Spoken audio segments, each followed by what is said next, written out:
Alors, ça c'est encore sur la fonction rechercher. La deuxième partie, puisque la première partie c'était rechercher des lieux en fait que l'on avait sur la carte, du moins plus ou moins sous les yeux, sans savoir vraiment où ils étaient.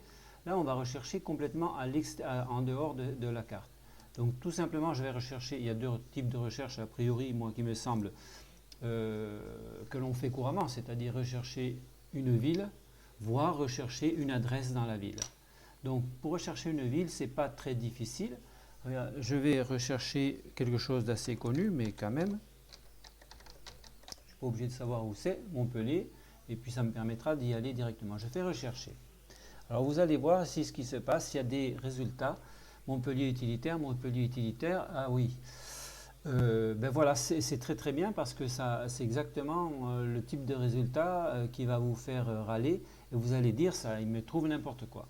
Alors en fait ce qu'il faut faire c'est, vous voyez il y a un petit engrenage ici là, ouvrir les options de recherche, c'est ce que je vais faire. Alors il me propose de centrer l'affichage, donc je vais le centrer sur Montpellier. Montpellier et il y a toute une série de propositions, je vois bien que je peux choisir Montpellier 34, donc l'Hérault en France.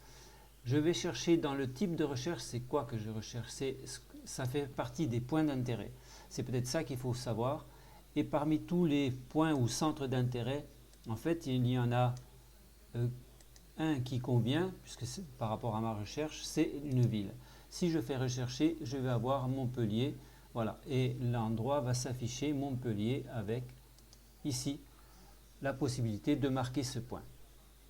Et maintenant, je vais pouvoir continuer puisque j'ai pris ces options de recherche. Si j'écris à la place de Montpellier, je mets Carcassonne.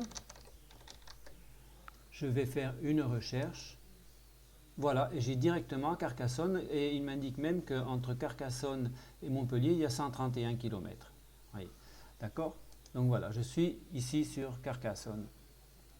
Maintenant, je vais faire une recherche un petit peu plus, comment dire, précise.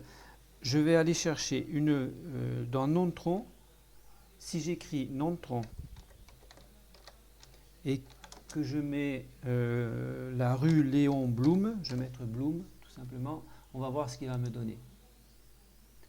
Alors Nontron, il me sort plusieurs possibilités, dont une qui est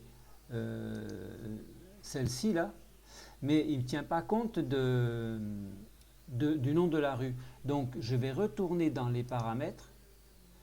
Cette fois je cherche plus vraiment, c'est pas vraiment un point d'intérêt, c'est pas très connu la rue Léon Blum, enfin, il me semble me rappeler qu'elle existe, mais bon voilà, c'est une rue comme une autre. Donc je vais chercher dans les adresses, centre d'affichage, je vais bien sûr laisser Nontron. Et par contre, alors Nontron 24, je vais choisir la bonne, voilà, c'est dans 24, donc c'est dans la Dordogne.